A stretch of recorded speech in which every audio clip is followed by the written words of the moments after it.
Maintenant, Romain et Yann, on va s'intéresser à notre jeune invité qui est majeur depuis quelques semaines, c'est Benjamin Brossier. Il est né le 21 janvier 1994. Alors tu me dis si je me trompe, Benjamin, ton classement national c'est numéro 78. C'est ça. Et ton classement modèle c'est numéro 338. C'est Alors ça. après je sais que ça s'actualise toutes les semaines, donc c'est à prendre à... Mais en tout cas tu confirmes. Le club précédent, il n'y en a qu'un, c'est le CP Hoche. Et là il y a une identique, la même chose. C'est-à-dire tu as joué ton maintien jusqu'à 2 journées de la fin. Tu l'as acquis à 2 journées du terme de la Pro B. Et cette année, c'est un peu la même chose avec la variante. Une saison galère. Quand tu te rappelles de Hoche l'année dernière et de la variante cette année, tu te dis qu'il n'y a pas des similitudes entre les deux clubs. Un qui ne voulait pas descendre en Pro B et un autre qui ne veut pas descendre en Pro A. C'est vrai qu'après réflexion, c'est un peu le même scénario. Bon, tout d'abord, en fait, je suis originaire d'Annecy, donc j'ai eu un autre club avant qui était Annecy. Ouais. Voilà. Tu joues en Pro B là-bas? Non, c'était un niveau national, national. En dessous, et après c'est là où j'ai muté à Auch pour rejoindre la Pro B. C'est vrai que c'était chaud jusqu'à la fin, et on s'est battu comme on va le faire avec la Vaillante, et on allait chercher ce maintien, et je pense qu'avec la Vaillante, si on garde ce bon état d'esprit et qu'on continue à se battre, les résultats vont être de mieux en mieux, et on va pouvoir aller chercher le maintien, et j'espère une belle médaille en Coupe d'Europe. Et l'année dernière, avant de parler du présent, tu formais un duo avec un autre jeune joueur qui est également parti du CP Hoche. Oui, Enzo Angles qui lui a muté dans la région parisienne. Voilà. Tu en gardes un bon souvenir de ces 3 saisons à Hoche en Pro B. Là, c'était vraiment le grand saut de Hoche à la Vaillante et notable, qui est abonné depuis de nombreuses années au Top 4. Oui, je garde un très bon souvenir puisque les gens étaient très agréables et puis on a vécu de bons moments sur le plan tennis de table. C'était aussi un grand pas de signer à Auch, puisque je suis passé du monde national au monde de la Pro B qui est quand même un joli monde, quoi, qui est différent de la Pro A, donc voilà, c'est pour ça que ça a été une autre étape. Mais je garde que des bons souvenirs et j'ai appris pendant ces 3 années à Auch comme j'ai appris depuis le début d'année à Angers, et j'espère que ça va continuer, quoi. Et ton adaptation a été facilitée parce que tu connais très bien le club. Michel Martinez te connaît depuis l'âge de 6 mois. Il t'a vu quand tu mesurais peut-être 30 à 40 cm. Et ton papa a joué au club, je crois, si les souvenirs sont. Oui, c'est ça, mais ça a été plus facile que je le pensais, enfin, humainement parlant en tout cas, ça s'est très bien passé, j'ai eu aucun souci, et puis au niveau pongistique, je pense que j'apprends de jour en jour, et j'espère que ça va me permettre d'être un leader un jour au sein de ce club, quoi. Et si je te cite une date, le 29 novembre 2011, ça te rappelle quoi? 29 novembre 2011, c'est pas la première victoire en Pro? Voilà, ta première victoire en Pro, ça c'est un grand moment de ta carrière. Oui, je pense que je m'en rappellerai, puisque c'était un match très important déjà, et en plus c'était une belle victoire. J'étais content, et je pense que je m'en rappellerai dans quelques années. Allez Romain, on va parler de Benjamin Brossier avec toi. On le compare, parce que c'est vrai qu'aujourd'hui David Pilar a 4 joueurs. Un joueur qui a des grosses difficultés, Simon Chick, ce qui a pu lancer Benjamin Brossier dans le bain un peu plus tôt que prévu, je crois. Justement, du coup, tu as joué 10 matchs, 2 victoires, 8 défaites, mais ça c'est anecdotique, c'est ta première saison. Finalement, tu t'attendais à jouer autant de matchs dès ta première saison? J'espérais jouer autant de matchs en les méritant plus, parce que je les ai mérités puisque j'ai fait de belles prestations quand même, mais aussi j'ai plus joué puisque Joseph a moins bien joué, quoi. J'aurais préféré que lui joue mieux et que moi je joue encore mieux pour lui prendre sa place, quoi. Satisfait quand même d'avoir un taux de réussite supérieur à Simon Chick. Oui, c'est ça, on a calculé ça. D'après les statistiques, évidemment ça fait 20% de victoire. Simon Chick, ça fait seulement 17% de victoire. Donc voilà. Mon objectif c'était pas de faire plus de pourcentage que lui, mais en tout cas je suis très heureux d'avoir joué plus de matchs que prévu avec Angers, et puis notamment face à des joueurs, de très bons joueurs expérimentés, et ça m'a permis de beaucoup apprendre. Et là je suis content aussi pour Joseph qui commence à mieux jouer, qui gagne des matchs, qui a remporté 2 matchs en Champions League importants, en Coupe d'Europe, pardon. Et voilà, quoi, mais c'est une concurrence qui est saine, mais en même temps on est dans la même équipe, donc on est ensemble, quoi. Donc 2 victoires, David, pour Benjamin Brossier. La première face à Yang Chen, c'est la première victoire de sa carrière. Et la deuxième, c'était face à Yannick Vost. Mais c'est vrai que là, Benjamin touche un point sensible. Il dit « J'ai joué parce qu'il y a un de mes collègues qui a déjoué ». C'est pas ce que tu dis, mais c'est ce qu'on comprend. Non, et c'est la réalité. C'est pas uniquement ça. Je pense que David a voulu me faire confiance aussi et il pensait que je méritais de jouer. Donc voilà, mais après, c'est un petit peu par défaut. Mais bon, il y a sûrement un match. Il a fallu gérer là, il y a sûrement une rencontre de carburation de chez Moussé. Il y a sûrement une rencontre après le match de Levallois où la question s'est même pas posée parce qu'il avait fait une prestation très mauvaise, mais autrement c'était passer de la Pro B à la Pro A, c'est une grande étape. Il y a vraiment un écart de niveau impressionnant. Et Benjamin est jeune et il faut apprendre, et pour apprendre il faut jouer. C'est pas en restant sur le banc, autrement tout le monde serait au niveau de la Pro A en regardant les matchs. Il faut les jouer, il faut les vivre.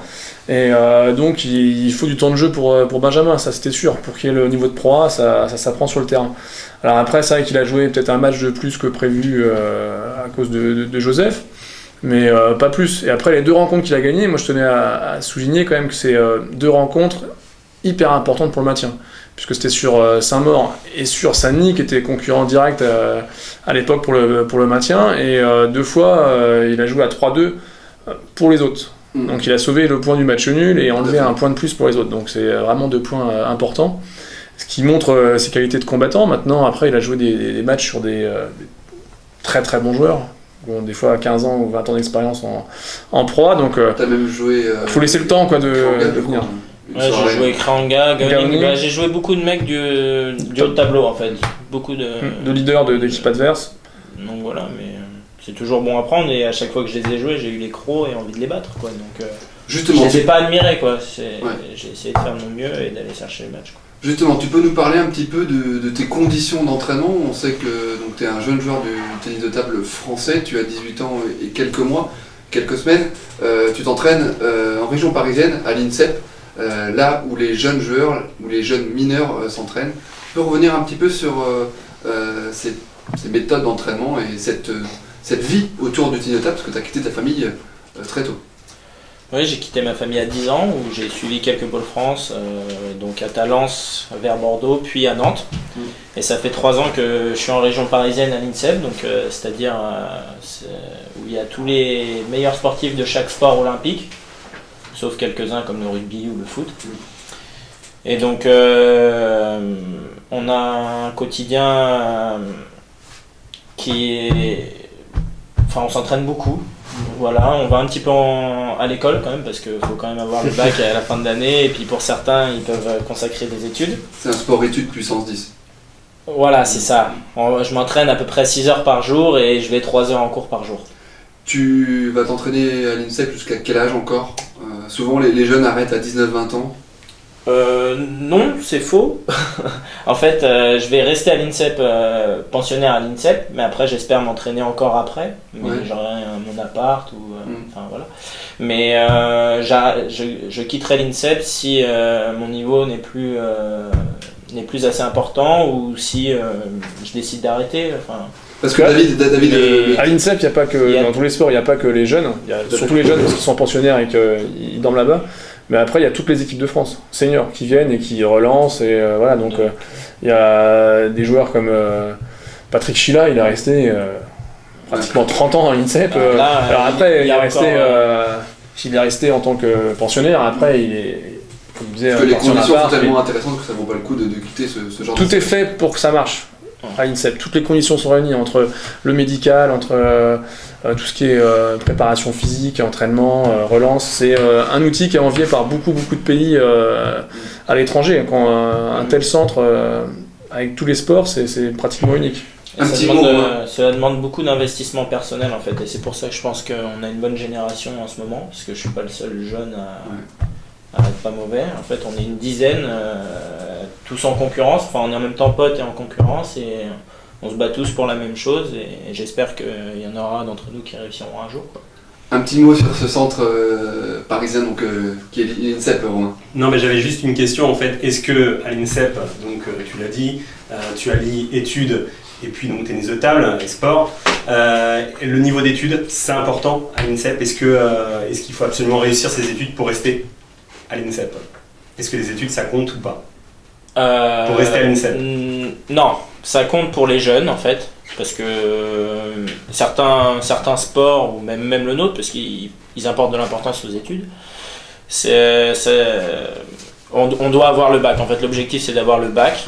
Ensuite, les études après, c'est un choix personnel. Si on a envie de continuer ou de se lancer dans une branche, enfin voilà, c'est à nous de décider. Mais l'objectif, jusqu'au bac. Voilà, il faut avoir son bac, quoi. Le bagage nécessaire pour pouvoir, si ça, jamais ça ne fonctionne pas. C'est facile d'allier les deux. C'est pas tous les jours facile, puisque on est, notamment notre sport, le tennis de table, on est souvent absent et on suit le même cursus en fait qu'un élève normal. On a le même programme, sauf que on va beaucoup moins en cours. Et donc là, moi, je passe mon bac en septembre au lieu de le passer en juin, et je vais taffer au mois d'août, quoi, en fait. Tout le mois d'août, je vais travailler, sinon pendant l'année, j'y vais, j'assiste, mais j'y vais pas beaucoup, quoi. Et en sport, après quoi? Il n'y a pas sport. En sport, on a des priorités en sport sur la note. Bon, David, ce choix de recruter un si jeune joueur, c'était contrasté avec l'ancien joueur avec Easy Wen qui avait plus de 50 ans. C'est la première fois que tu 49 quand il arrive. 49 ans, voilà. C'est la première fois que tu as un si jeune joueur dans ton équipe première de la Valentine de Table. Et comment ça se gère encore? Alors au début, non, c'est pas la première fois, parce qu'au début on est monté en pro avec Dorian Quintel, Brice Olivier qui était pareil tout juste majeur. Mais c'était un peu différent, on était une bande de copains, moi je faisais le 4e joueur, on était monté un peu comme ça, et la pro n'était pas au niveau qu'il est aujourd'hui. Donc depuis ce temps-là, voilà, c'est la première fois, oui, depuis longtemps, quoi. Mais le club a souhaité, et moi j'adhère vraiment à ce projet-là, c'est d'avoir une équipe. On espère qu'il sera stable pendant plusieurs années. On a eu une période où on a changé pas mal de fois de joueurs. Bon, des choix des fois qui étaient de leur part ou des choix qui étaient après de la direction du club, mais on souhaite avoir des joueurs sur un plus long terme. C'est un choix stratégique, un choix de politique sportive qui est différent maintenant, plutôt promouvoir les jeunes joueurs. Le niveau de la pro est devenu tellement... Je sais qu'il y en a des jeunes joueurs dans le temps. Oui, il y en a beaucoup. C'est une raison économique aussi, peut-être, non? Aussi. Je pense que là c'est le président qui dirait plus oui que moi, mais... C'est le président qui dit, alors c'est sûr. Non mais forcément, donc quand on prend un jeune joueur par rapport à un joueur confirmé dans le top 20 mondial, ça va pas être le même salaire, mais après c'était surtout aussi avoir une équipe. On a Jonis qui va rester, je pense, depuis, ça fait 4 ans qu'il est là, Michel Martinez qui souhaite rester longtemps, qui a re-signé, qui a rempilé, oui. Et Benjamin lui vient pour faire un bon bout de chemin, j'espère, avec nous. Donc c'est voilà, avoir une stabilité et puis avoir un joueur qui progresse, à qui on amène aussi notre expérience à nous.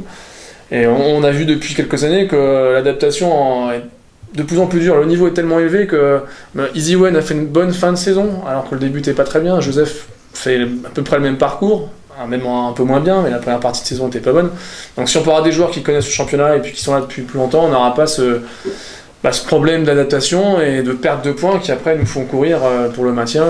Mais est-ce que ce mélange-là, quand on est coach jeune, ancien, il est primordial pour la vie d'un groupe, pour pouvoir avancer? Bon, les anciens... Ou ça reste aléatoire, ouais, voilà. Ouais, je pense que les anciens ils sont plutôt jeunes dans leur tête. Donc, Non mais je parle en termes d'expérience. Non, en termes d'expérience, c'est bien. Tous les sportifs nous disent quand il y a un grand succès en fin de saison, ils disent oui. Il y avait des vieux et des jeunes, ça fait une très bonne alchimie, ça c'est le discours. C'est le discours, ouais, bien sûr. Moi je pense pas, je pense que ça apporte. Tu peux te poser moins de questions, par exemple, quand il y a un gros match, est-ce que tu tergiverses moins, est-ce que tu te refais moins le match dans la tête? Non, par exemple, pense pas. Je pense que ça apporte un petit plus, mais après je pense que il y a des équipes qui sont plus ou moins jeunes et qui arrivent à être dans le championnat. Il faut trouver une bonne alchimie. Voilà, soit des jeunes, des pas jeunes. Généralement, je pense que la plupart des équipes s'entendent bien. Nous, en tout cas, ça l'a fait tout de suite. Je connaissais Michel, mais Pano, c'est quelqu'un de très gentil. Et Joseph, c'est pareil, quoi. Donc, il y a l'équipe de France, Gatien, Sheila, Le Gouellois. C'était des potes qui ont le même âge et qui ont suivi. Il n'y a pas eu de jeunes joueurs qui les a vraiment rejoints. Ils ont fait leur truc entre copains et ça a marché très bien. Après, c'est l'alchimie. Je pense que ça va être de dire des jeunes, des moins jeunes, c'est bien. Ça fait un groupe, machin. Mais après, c'est comment on le vit le groupe, quoi. Après, l'âge... Et là, je crois qu'il vit très très bien.